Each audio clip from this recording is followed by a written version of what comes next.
السلام عليكم ورحمة الله وبركاته. إن الحمد لله نحمده ونستعينه ونستهديه ونستغفره ونعوذ بالله من شرور أنفسنا ومن سيئات أعمالنا من يهده الله فلا مضل له ومن يضلله فلا هادي له. أشهد أن لا إله إلا الله وحده لا شريك له وأشهد أن محمدا عبده ورسوله. يا أيها الذين آمنوا اتقوا الله وقولوا قولا سديدا يصلح لكم أعمالكم ويغفر لكم ذنوبكم ومن يطع الله ورسوله فقد فاز فوزا عظيما. الحمد لله الذي بنعمته تتم الصالحات. ربنا آتنا من لدنك رحمة وهيئ لنا من أمرنا رشدا. اللهم آت نفسي تقواها وزكيها وأنت خير من زكاها أنت وليها ومولاها. Alhamdulillah, syukur pada Allah Azza wa Jalla kerana dengan rahmat dan juga limpah kurnia yang Allah Ta'ala berikan, dapat kita sekali lagi bersama pada pagi yang mulia ni. Dan insya-Allah kita akan menyambung lagi risalah daripada beberapa kepercayaan dan amalan kontroversi dalam masyarakat Islam. Dan kita masih lagi pada isu yang ketiga. Isu yang ketiga ialah di bawah tajuk kepercayaan Nabi Muhammad sallallahu alaihi wasallam adalah makhluk yang pertama diciptakan dan diciptakan pula daripada cahaya, dan daripada penciptaan tersebut keluarlah makhluk-makhluk yang lain.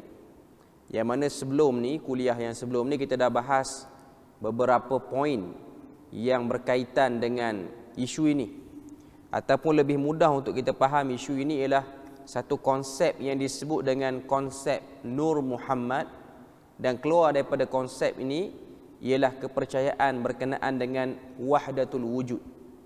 Yang mana kalau kita tengok apa yang terdapat dalam konsep ini, iaitu konsep yang menyatakan kejadian pertama alam semesta ini. Maknanya Allah Ta'ala menjadikan perkara pertama sekali ialah Nur Muhammad. Itu menurut pada konsep yang disebut dalam ni lah. Dan konsep ni ialah konsep yang tak betul. Cuma kita nak tengok secara sepintas lalu dulu apa yang ada dalam kumpulan ini. Kesan daripada konsep percaya Nur Muhammad ini, kita tengok ianya dibawa dalam sebahagian riwayat-riwayat sirah untuk membenarkan perkara ni. Iaitu ada riwayat yang mengatakan Nabi itu satu orang yang bila mana berjalan dia tiada bayang. Itu antara manifestasi daripada konsep Nur Muhammad itu. Dan sebelum ni pun kita dah sebut bagaimana adanya sebahagian riwayat menyatakan bagaimana waktu nur itu zahir pada ayah Rasulullah ataupun ayah Nabi sallallahu alaihi wasallam, iaitu Abdullah, menyebabkan tergila-gilanya para perempuan kepada ayahanda Nabi ketika cahaya itu memancar, khususnya terpancar di dahinya, sehingga menyebabkan sebahagian mereka tu mati. Dalam riwayat sebut sehingga 200 orang perempuan telah meninggal dunia kerana berebutkan kepada Abdullah itu. Dan konsep ini juga ialah konsep yang berkait rapat dengan satu konsep yang ada dalam kumpulan Syiah, iaitu Nur Panjatan, iaitu cahaya 5 peribadi Nabi sallallahu alaihi wasallam. Yang kedua ialah Ali bin Abi Talib, yang ketiga ialah Fatimah, yang keempat Hasan, dan yang kelima ialah Husain. Yang mana kelima-lima peribadi ini sebelum dia jadi orang atas muka dunia ni, mereka ialah cahaya yang telah berlegar mengelilingi arasy Allah Azza wa Jalla selama 50,000 tahun. Itu dalam sebahagian kepercayaan lah. Dan ia juga menjadikan sebab ataupun punca sesatnya golongan Brelvi. Golongan Brelvi yang terdapat di India dan Pakistan sekarang ni yang mana konsep dia orang tidak mempercayai Nabi Muhammad itu sebagai manusia biasa, tapi ianya ialah nur yang terpancar daripada nur Allah. Kesan daripada benda ni, apa yang kita dapat lihat, banyaknya ayat Al-Quran ditakwil sewenang-wenangnya dan diketepikan hadis-hadis yang sahih. Okay. Dan kita dah sebut konsep ni pun terdapat dalam kitab-kitab yang sampai ke tempat kita ni. Antaranya ialah kitab Madarijus Su'ud. Kitab apa ni? Madarijus Su'ud ni ialah syarah kepada satu kitab maulid berzanji yang terkenal. Maulid yang ditulis oleh Sayyid Ja'far Al-Barzanji. Bukan dalam maulid itu ditulis, tapi dalam syarah kepada Maulid Al-Barzanji, namanya Madarijus Su'ud, yang ditulis oleh satu orang tokoh namanya Muhammad Nawawi Bantan Al-Indonesi. Maknanya orang Indonesia lah. Okay. Jadi dalam tu dibawa konsep Nur Muhammad dan juga Wahdatul Wujud. Okay. Jadi kita nak tengok dalam buku ni dia sebut tentang kesan kepercayaan ini. Kesan kepercayaan Nur Muhammad ini, dan lepas tu kita akan tengok Nur Muhammad yang diimani oleh sebahagian kelompok-kelompok sufi, termasuklah kelompok batiniyah yang menyeleweng, dan apakah dalil-dalil yang digunakan oleh kumpulan ini untuk membenarkan fahaman ini ataupun konsep ini. Dan kalau kita tengok sehari dua ni, konsep ini ataupun benda ni orang duk bercakap sebab ada sebahagian penceramah yang bawa cerita tentang benda ni. Dan kalau kita dengar yang beberapa hari ni lah, ada satu orang penceramah, dia kata kita semua ni menurut kajian sains, bila mana dipecah-pecahkan molekul dalam badan kita ni, dipecah-pecah, maknanya dipecahkan lagi sel apa-apa semua ni, rupa-rupanya di bawah semua benda tu adanya cahaya. Kenyataan dia tu telah disanggah oleh pakar-pakar yang duduk dalam bidang sains pun. Sebenarnya kita bukan seperti itu. Memang kita boleh memantulkan cahaya dan kita ada cahaya, tapi itu bukan konsep cahaya untuk membenarkan konsep Nur Muhammad tu. Okay. Dan berlakulah pertelagahan antara orang ni dengan orang yang alim ataupun orang yang pandai dalam bidang ni lah. Cuma saya tak nak elaborate yang tu. Kita nak tengok kesan dia dulu. Okay. Dalam buku ni Prof. Dr. Basri dia datangkan beberapa kesan dia. Kesan kepercayaan Nur Muhammad sebagai makhluk yang pertama diciptakan dan diciptakan pula daripada cahaya. Ianya akan menimbulkan impak yang memudaratkan kepada umat Islam. Maknanya bila mana sebut impak mudarat, ia satu benda yang bahaya khususnya pada akidah. Okay. Yang pertama dia sebut menimbulkan ruang untuk menyamakan Nabi Muhammad dengan Nabi Isa alaihi salam. Itu yang pertama. Yang menurut kepercayaan orang-orang Kristian, Nabi Isa alaihi salam itu mempunyai sifat ketuhanan dan juga sifat kemanusiaan. Pada diri Nabi Isa tu ada lahud dan juga nasud. Lahud ialah sifat ketuhanan, nasud ialah sifat kemanusiaan. Sebagaimana yang telah disebutkan pada bahagian-bahagian sebelum ini. Kerana menurut orang Kristian, Nabi Isa itu ialah salah satu daripada 3 Tuhan. Okay. Jadi bila mana konsep ini dibenarkan, dipopularkan dan cuba ingin dinormalisasikan oleh sebahagian orang, nak suruh orang terima bahawasanya boleh kata Nur Muhammad itu ialah konsep yang betul. Okay. Dan cubaan pertama yang cuba dilakukan ialah untuk menampakkan isu ni ialah isu khilaf. Dia tak nak nampak isu ni ialah isu antara bab usul akidah. Bukan. Tapi dia nak nampakkan isu ni ialah isu khilaf. Maknanya orang yang cuba bercakap ni, dia tak nak orang terima direct dan buang konsep makhluk pertama yang diciptakan dalam hadis-hadis tu. Okay. Dia nak suruh kita terima dulu ialah benda ni khilaf yang boleh diraikan, dan dia nak suruh kita berlapang dada. Macam mana kita berlapang dada dalam bab fiqh? Kita boleh terima ada kumpulan yang nak baca kunut, tak nak baca kunut. Dan memang ianya ialah sebuah khilaf yang perlu dihormati. Okay. Tapi golongan yang bawa ni, dia nak pergi ke arah tu dulu. Lama kelamaan dia membina trust, membina kepercayaan, dan dia selalu duk sebut benda ni. Dia selalu ulang-ulangi dalam ucapannya, menyebabkan orang rasa benda tu okey dan tak ada masalah. Okey. Tu konsep ataupun itu kesan yang pertama. Kesan yang kedua, yang ni dia agak orang kata apa, agak teknikal sikit. Membuka ruang kepada timbulnya keraguan kepada umat Islam. Bila mana dah ada orang berani sebut, walaupun dia kata ini ialah sebuah kajian sains, tapi kajian sains daripada mana, siapa yang kaji tak disebut, hanya menyebut perkataan tu tujuan nak bagi orang nampak dia ni ada tahu lebih sikit lah pada ustaz-ustaz lain. Ustaz-ustaz lain hanya bercakap nas, dalil macam tu saja. Tapi dia ni nak kata dia baca jugalah artikel sains. Okay. Dia cerita. Okay. Di sini kata, ianya akan membuka ruang timbulnya ragu ke dalam umat Islam. Jika Nabi Muhammad sallallahu alaihi wasallam itu diciptakan dari cahaya Allah, apakah cahaya itu bersifat qadim ataupun baharu? Ini perbahasan labak akidah.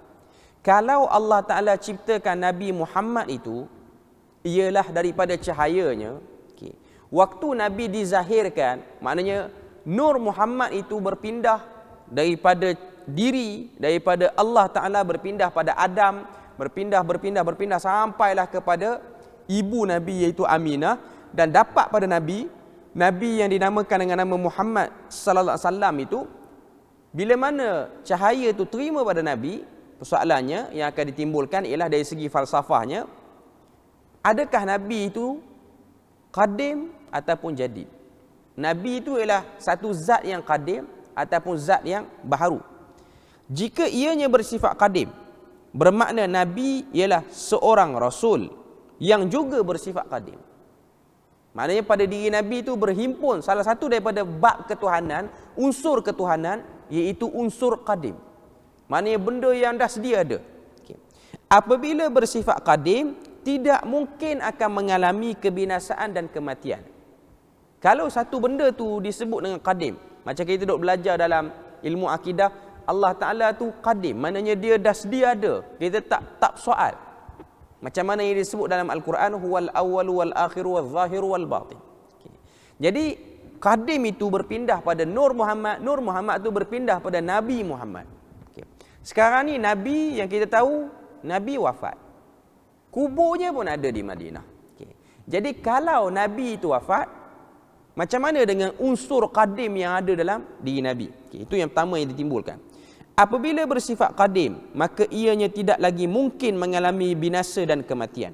Persoalannya, Nabi Muhammad telah pun wafat dan meninggalkan umatnya lebih daripada 1400 tahun yang lalu. Siapakah sebenarnya yang wafat itu? Jika cahaya itu bukan qadim, sebaliknya cahaya yang baru diciptakan oleh Allah Ta'ala secara khusus untuk menjadikan Nabi, persoalannya cahaya apakah itu? Apakah ciri-cirinya? Bagaimana pula dengan kedudukan Nabi yang dilahirkan oleh ibunya Siti Aminah? Jadi ini benda yang kita boleh tengok dan kita boleh fikir. Sebab tu saya selalu sebut sini, unsur-unsur, konsep-konsep yang ada baur-baur benda yang luar daripada nas. Macam konsep Nur Muhammad, dia tidak berpayung dengan nas yang orang kata nas umum pun tidak ada. Melainkan ianya hanya sipi-sipi, ianya hanya takwilan-takwilan golongan tertentu, golongan yang cuba untuk membatalkan jelasnya nas itu ataupun pesongkan nas tu ke arah yang lain. Konsep ini ialah satu konsep yang terawang-awang. Banyak persoalan yang tak dapat dirungkaikan bila mana ditimbulkan bagi orang yang beriman dengan konsep ini. Cuma kebanyakan orang yang tak nak berganjak daripada konsep ni merasakan ianya satu benda yang hebat dan merasakan diri ni kemah bila mana tahu tentang rahsia yang orang lain tak tahu. Sebab tu kalau tengok konsep Nur Muhammad ni dibawa dan digagaskan oleh kelompok Batiniyah di Malaysia ini. Yang mana kita dah tahu sebelum ni, kita pun dah pernah sebut di sini dalam ajaran hakikat insan, jelas disebutkan tentang konsep Nur Muhammad gabung sekali dengan wahdatul wujud. Jadi ini benda yang kita boleh tengok bila mana benda ni cuba dinormalkan. Okay. Yang ketiga, membuka ruang kepada unsur keterlaluan dalam menghormati dan menyanjung Nabi. Hari ini mungkin sesetengah orang mengatakan tentang Nabi Muhammad itu diciptakan daripada cahaya. Dan mungkin esok ada yang mengatakan Nabi itu sendiri Tuhan yang menjelma dalam bentuk seorang lelaki yang bernama Muhammad. Sebab konsep tu kalau kita baca dalam hadis-hadis yang disandarkan kepada dalil untuk isu ni, ianya keluar pada diri Tuhan. Ianya keluar pada diri Tuhan. Kemudian Tuhan jadikan nama dia Nur Muhammad. Jadi dia akan pergi kepada melampau, hulu dalam mengangkat Nabi. Seterusnya yang keempat, membuka ruang untuk menimbulkan kebingungan dalam masyarakat Islam. Okay. Konsep ini memang membuka kekeliruan. Tuan-tuan semua yang dengar, ataupun orang-orang lain yang dengar, ataupun kita andailah orang yang tak pernah dengar, hari ini baru dengar. Okay. Pertama, dia akan jadi keliru. Dia akan jadi keliru sebab ianya satu benda yang tidak ada benteng ataupun tidak ada garis pemisah. Kat mana habis kita nak bercakap benda ni? Tak ada. Sebab ianya satu benda yang dibuka dan diinovasi oleh setiap orang. Khususnya golongan-golongan sufi yang ada kelompok dia sendiri, pahaman guru ni macam ni, pahaman guru ni macam ni. Okay. Kita tengok lagi apa yang dia sebut sini. Kerana Nabi Muhammad menyeru manusia supaya menerima Islam dalam kehidupan mereka dan mengamalkan ajaran Islam yang diajarkan oleh Allah Azza wa Jal kepada baginda melalui perantaraan Jibril. Jika Nabi diciptakan daripada cahaya Allah yang bersifat qadim, bermakna sebahagian daripada zat Allah itu berada dalam tubuh, badan dan jasad baginda. Persoalannya, ketika baginda menunaikan salat, apakah baginda menyembah? Apakah yang baginda sembah? Allah Tuhan pencipta langit dan bumi atau dirinya sendiri? Ini benda yang persoalan yang orang kena jawab lah. Okay. Sebab kita tahu konsep Nur Muhammad ni, kalau yang dalam buku Hakikat Insan tu, Muhammad Tajalli, Muhammad Zahir, Muhammad Batin, dibahagi-bahagi, dipecah-pecah, dirungkai satu persatu ni, tujuan apa tuan-tuan? Tujuan nak bagi pening je, tak lebih daripada tu pun. Sebab dia satu ilmu yang tidak ada sistem, satu ilmu yang tidak ada batas. Macam saya sebut tadi lah, orang tu boleh sebut jauh mana dia boleh pergi. Seorang tokoh, seorang tok guru bagi kumpulan ni, atas kepandaian lidah dia, atas kepetahan dia bercakap, dia boleh hurai sepanjang-panjang mungkin. Sebab tu saya dah sebut sebelum ni, bagaimana konsep ni dibuka terus. Sebab tu ada satu orang yang digelar dengan nama Syekhul Islam pada zaman sekarang ni, berada di India, Pakistan. Nama dia Tahir Al-Qadiri, daripada tarekat Qadiriyah. Antara benda besar yang dia telah gemparkan, walaupun benda tu orang tak kata, orang tak bising sangat, ialah isu Jibril alaihi salam menerima wahyu daripada Allah Ta'ala, daripada Muhammad, turun pada Muhammad. Saya dah sebut sebelum ni bagaimana dia dalam ceramah dia tu dalam bahasa Urdu, tapi ada sehari kata dalam bahasa Arab dan ada sehari kata dalam bahasa Inggeris. Okay. Dalam YouTube pun ada. Okay. Dia kata ada riwayat. Macam biasalah kumpulan macam ni, dia sebut ada riwayat, dia tak sebut riwayat mana. Sebab sebut ada riwayat tu nak bagi gagah je. Nampak macam membaca, nampak macam mengkaji. Itu taktik lah. Taktik sebut. Okay. Dia kata ada riwayat satu hari Nabi pernah bertanya pada Jibril di bumi. Maknanya di Madinah ataupun di Mekah lah. Okay. Wahai Jibril, sepanjang kamu terima wahyu daripada Allah Ta'ala tu, pernah tak kamu mengadap muka? Maknanya angkat, languk muka tengok. Dia kata tak. Melainkan aku dengar, aku buat turun pada kamu. Okay. Dia kata kalau kamu ada kesempatan terima wahyu lain kali, languklah sekali tengok macam mana Tuhan yang duk beri wahyu tu. Akhirnya dia buat, Jibril tengok muka Tuhan tu sama macam muka Nabi. Muka Tuhan tu sama macam muka Nabi. Okay. Jadi dia bawa satu konsep baru. Yang ni dalam kitab-kitab batiniyah yang pekat pun tak ada sebut macam ni. Ataupun kelompok-kelompok yang macam ni. Sebab tu saya kata, atas kepetahan orang tu, atas pengaruh orang tu, atas ramai mana pengikut orang tu, mereka boleh reka dan mereka boleh bercakap. Dan itulah benda yang sedang berlaku di negara kita ni. Bila mana penceramah, satu orang penceramah tu, tuan-tuan kenal penceramah tu, hari-hari dia keluarkan kenyataan yang pelik-pelik, dan kenyataan dia tu boleh dikumpulkan, dan sehari 5-6 kenyataan yang sangat pelik. Yang terbaru ni, selain daripada sel kita ni ada cahaya, yang dia sebut Firaun jadi raja di Mesir itu kerana bantuan wali Allah di bawah gua dalam sungai Nil. Kenyataan-kenyataan ini tidak dibantah. Kenyataan-kenyataan ini tidak dibantah. Bahkan golongan yang ikut sangat-sangat cuba mencari ruang untuk backup kenyataan ini. Okay. Saya sendiri antara orang yang duk sebut kat mana tak betul kumpulan ni. Okay. Dan memang bila mana kita sebut, kita letak dalam media sosial ni, kita buat hantaran, akan adalah orang yang komen. Okay. Yang komen tu sebahagiannya ialah pengikut dia orang ataupun pengikut tidak secara langsung, just ikut kuliah online mungkin. Tapi ramailah yang menyokongnya. Okay. Dan antara hujah yang digunakan oleh kumpulan ini, dia kata kalau ustaz ni tak betul, kenapa pihak berkuasa tak ambil tindakan? Itu antara hujah yang digunakan lah. Okay. Sebab memang kita tengok pihak berkuasa dah panggil, tapi setakat suruh slow sikit lah kuliah. Jangan duk sebut sangat benda-benda. Bukan dia suruh ada tekanan yang bersifat undang-undang, semua tak ada. Mungkin ada cuba dilakukan, tapi kita tak nampak dengan mata kepala kita dia kena, tak ada. Jadi kita boleh kata dalam bab ni, diam juga orang yang berkuasa menyebabkan orang nampak benda yang tak betul tu betul. Diam orang berkuasa ni, orang akan nampak benda tak betul tu betul.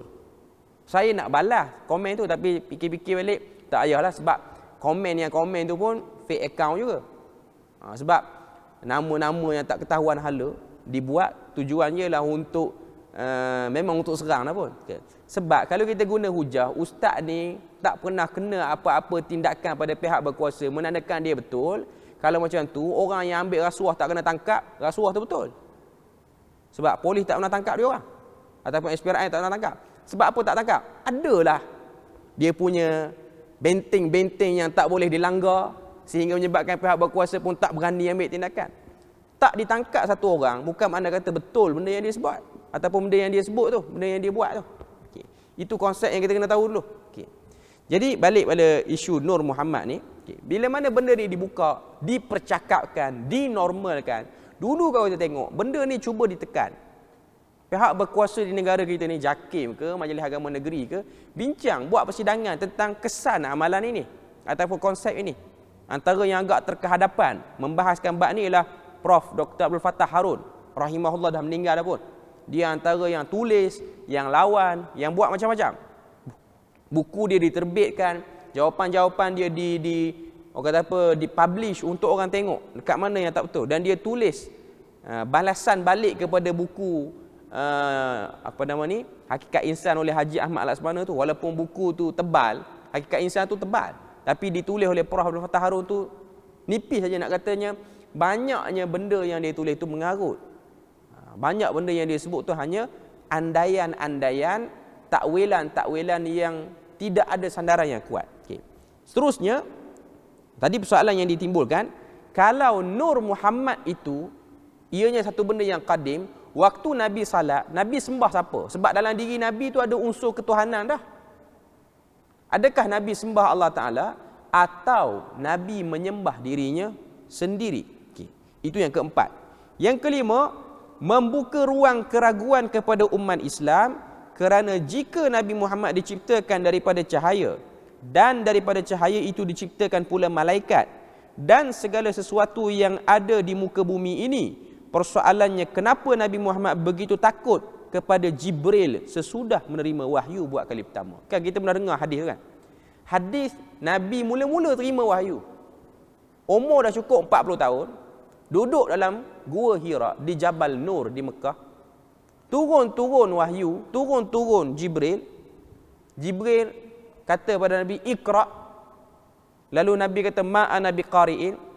Faghattani, dalam hadis riwayat Aisyah dalam Sahih Bukhari, kata Nabi, Jibril memeluk aku hatta balagha minnil jahad, sehingga aku jadi sesak nafas, sesak dada aku. Fa arsalani, dia lepaskan aku. Thumma qala li, kemudian dia kata pada aku, Iqra, baca. Kalau ikut daripada riwayat Tahir Al-Qadiri tu, okay, kalau yang Jibril duk languk tu Muhammad, maknanya Muhammad dah kenal tu Jibril. Okay. Kenapa dia jadi takut? Kenapa dia nak kena berlari, nak kena beritahu pada isteri dia, zammiluni, selimutkan aku. Sepatutnya dia jumpa waktu suara Jibril tu kata, Iqra, hey Jibril, mu tolong baca balik. Sepatutnya macam tu. Sebab dia pemilik pada wahyu tu. Okay. Tapi ini ialah konsep yang berlanggar, teruk. Pelanggaran dia crash yang sangat teruk kalau kita tengok. Macam mana kita nak harmonikan konsep ini dengan nas yang jelas bertentangan. Sebab tu orang yang memperjuangkan isu ini ialah satu perjuangan yang sia-sia dan mesti ada misi kesesatan di belakang perjuangan itu. Di belakang seruan-seruan ini. Sebab kalau kita tengok, sampai tahap orang dalam bidang sains pun bangkit lawan. Dan orang dalam bidang sains pun dilontarkan dengan labelan yang sama juga dengan orang yang lawan benda ni. Maka apa lagi yang ada di belakang itu? Kalau tidak ingin mempromosikan satu benda yang tak betul. Okey, kita tengok lagi apa yang disebut sini.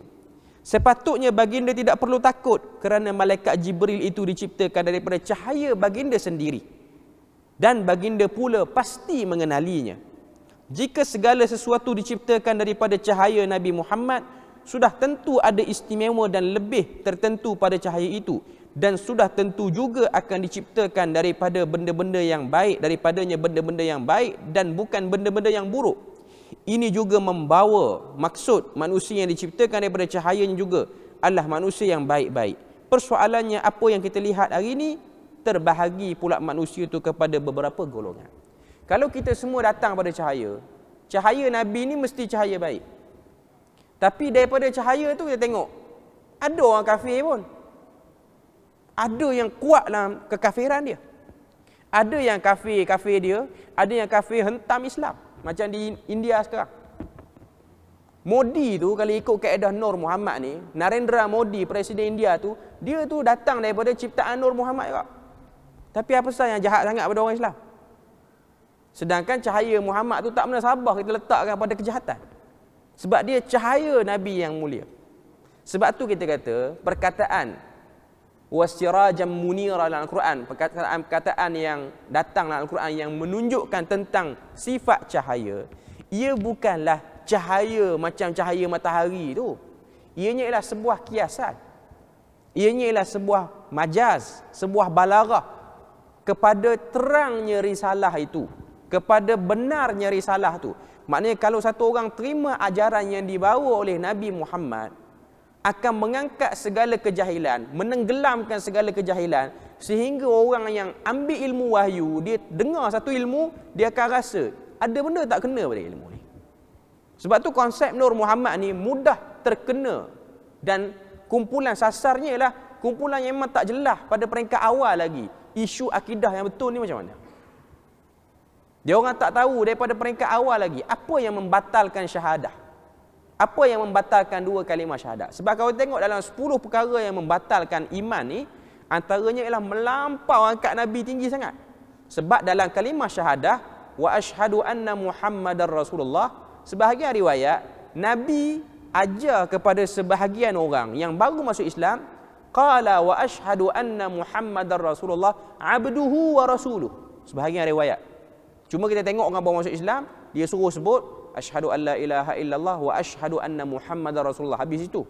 Sebahagian riwayat Nabi ni kalau Islam ke orang, 4 bahagian, bersaksilah kamu bahawasanya aku ini Rasul, abduhu, hambanya dan Rasulnya. Maknanya nak beritahu, Nabi nak suruh orang tu faham, aku ni manusia, cuma aku terima wahyu. Tu saja. Bukan aku ni lah cahaya Tuhan yang terpecah sehingga duduk dalam diri aku sikit. Sebab tu kalau sebahagian sahabat yang datang daripada Kristian, daripada Nasrani, benda ni Nabi akan cuba, orang kata apa, clarify kan, Nabi betulkan supaya dia orang faham. Nabi Muhammad dengan Nabi Isa tak sama. Nabi Isa yang diimani oleh Kristian lah.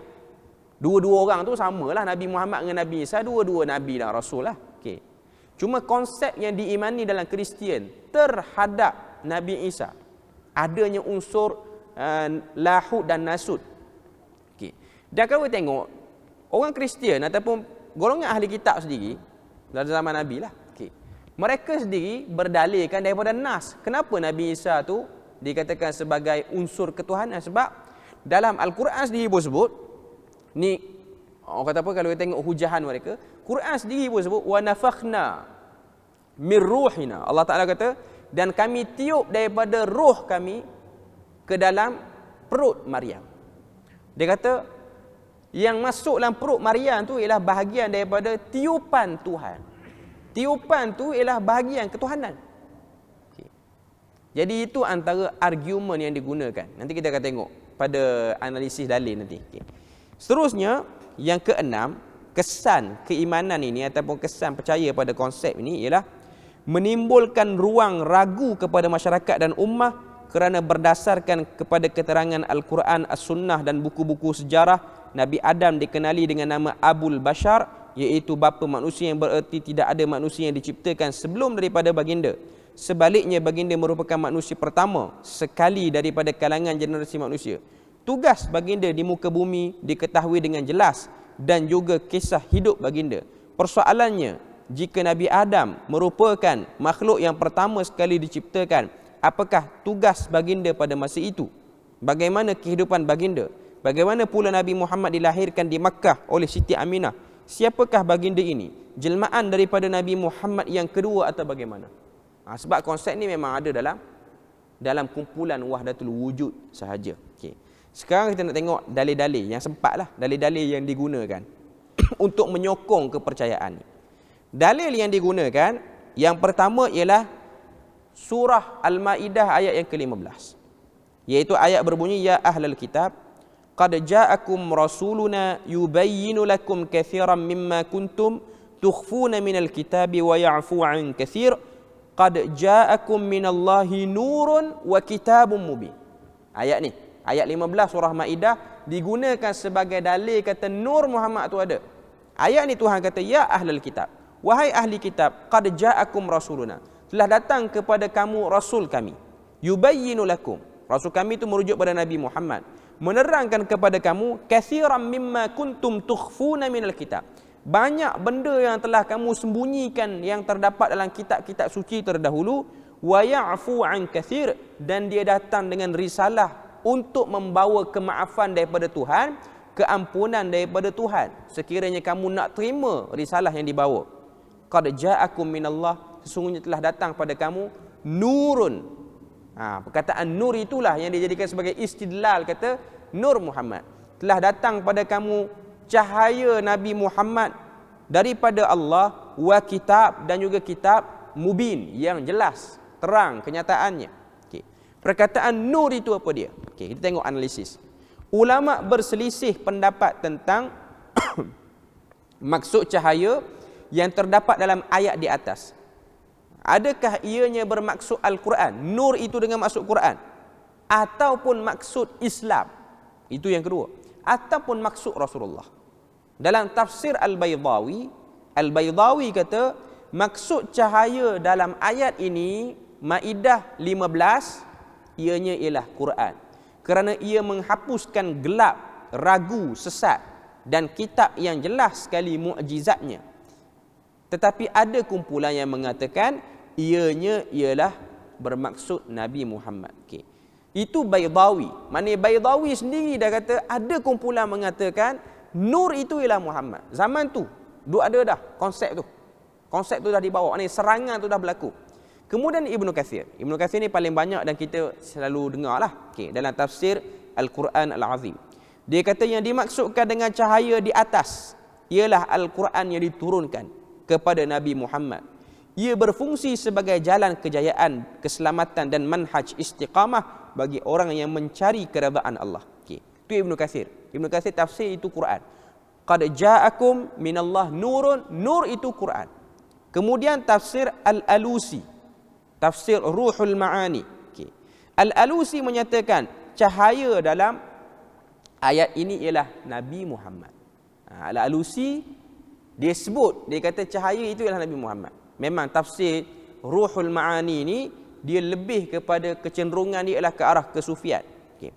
Bagi Ar-Razi, dalam Fakhruddin Ar-Razi, dalam tafsir dia kata maksud cahaya di atas ialah Nabi Muhammad. Tadi dua kata Quran, ni yang geng kata Muhammad pula. Manakala agama yang dibawa baginda itu diibaratkan juga sebagai cahaya.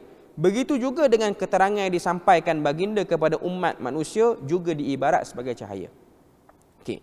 Jadi Imam Fakhruddin Ar-Razi dia tapau semua. Nur itu boleh dengan makna Muhammad, boleh dengan makna Quran, boleh dengan makna Islam. Al-Alusi kata tak, itu maknanya ialah Muhammad. Okey. Asy-Sya'rawi, ini yang mutaakhir. Dalam tafsir beliau, Imam Asy-Sya'rawi, Syekh Sya'rawi ni di Mesir ni menyatakan maksud cahaya di atas ialah Al-Quran. Dan ia menggabungkan dua perkara, iaitu mukjizat dan cahaya yang menyinari jalan kebenaran. Beliau menyatakan beriman kepada Allah adalah persoalan pelaksanaan yang melibatkan peringkat demi peringkat, dan ia adalah kemuncak iman. Okay. Kemudian dia kata sini, namun begitu terdapat dalam kalangan ahli syatahat. Dia tak panggil ahli sufi, ahli syatahat. Syatahat ni, perkataan syatahat maksudnya ialah latah-latah yang pelik dikeluarkan oleh orang sufi. Contohnya Al-Hallaj. Hallaj ni terkenal dengan wahdatul wujud dia. Yang dibawa sampai ke tempat kita melalui Ahmad Laksmana itulah. Okay. Dia pernah sebut, ma fi jubbati illallah. Tidak ada dalam jubah aku melainkan Allah Ta'ala. Tidak ada apa-apa dalam diri aku ni melainkan Allah Ta'ala. Last sekali kemuncak dia sebut apa? Dia sebut anal haq, akulah Tuhan itu. Ini dalam istilah sufi dia panggil latah, sebab dia tengah fana, dia tengah majzub. Ini bagi kumpulan yang kata Hallaj tu dia kafir di mata orang awam.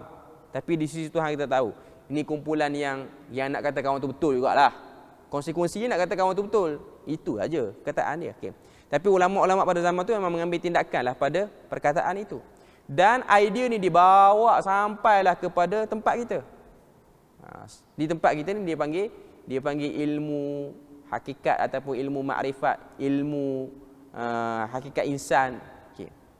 Cuma di Nusantara kita ni yang buat kenyataan yang sama ialah, mengikutlah sejarah lah, ialah Syekh Siti Jenar.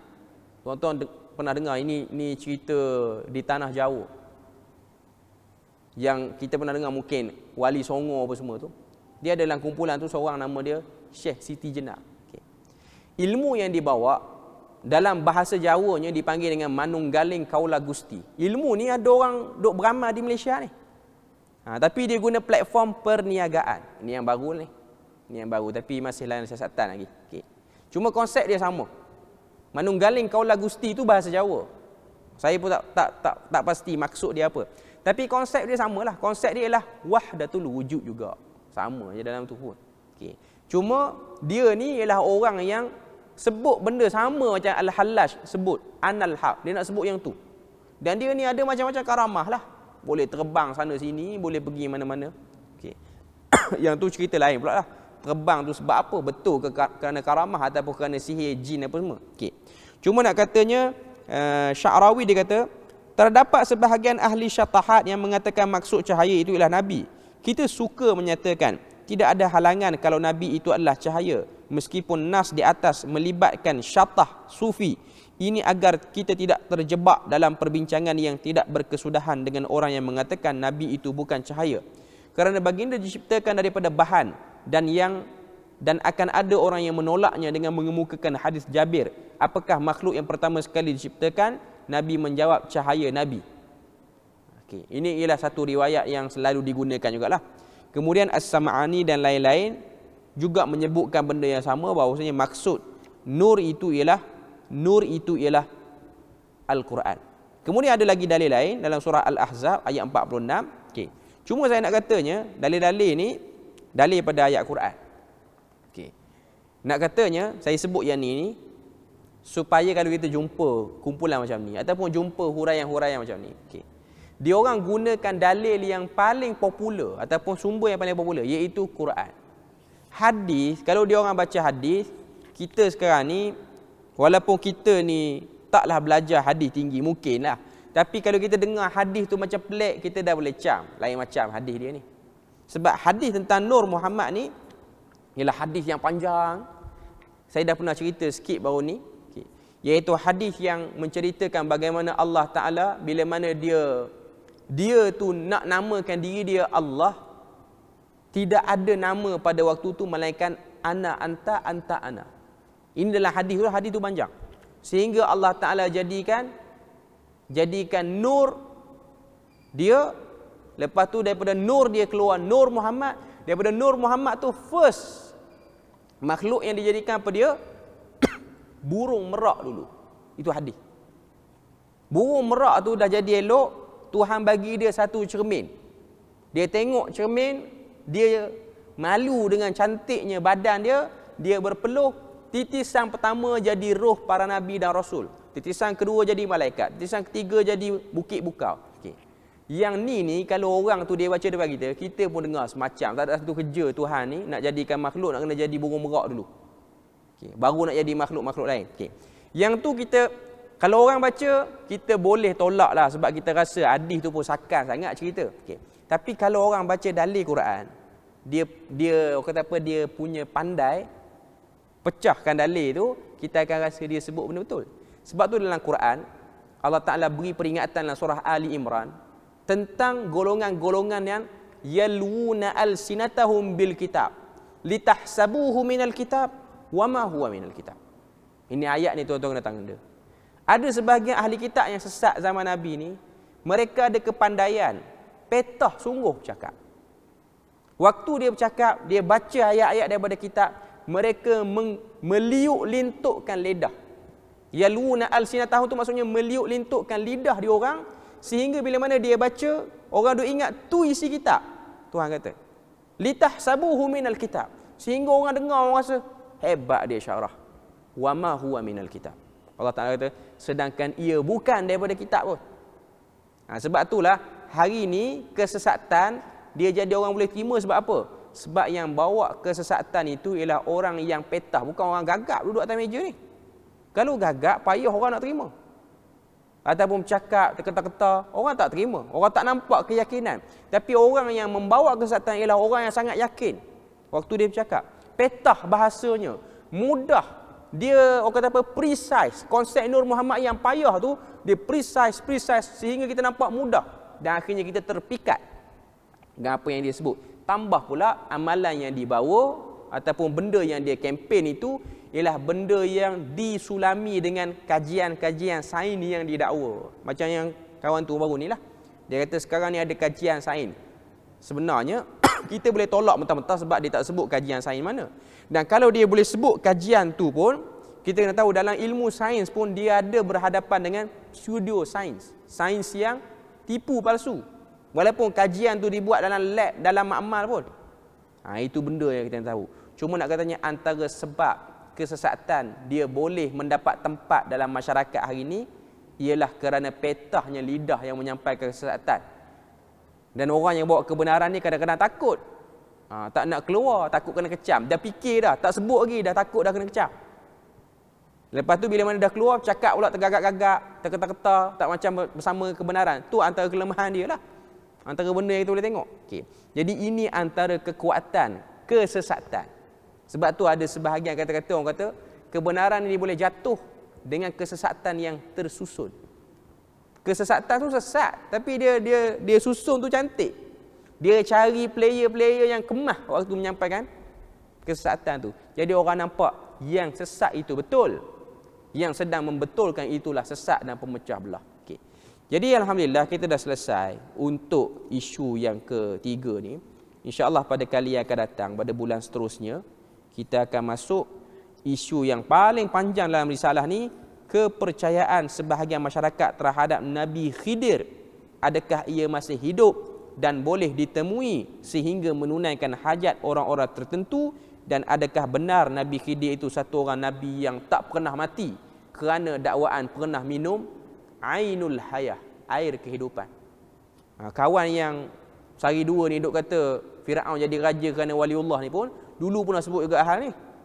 Dia kata Nabi Khidir tak pernah meninggal ni sebab pernah minum air yang duduk dalam satu gua.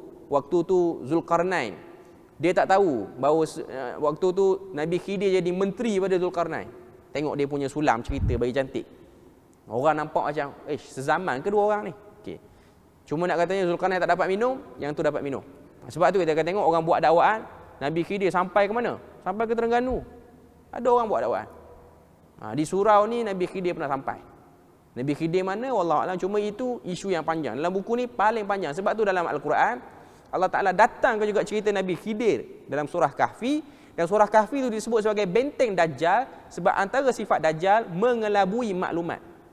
Sehingga kita nampak auta itu fakta juga.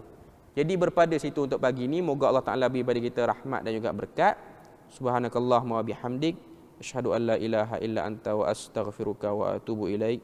Wassalamualaikum warahmatullahi wabarakatuh.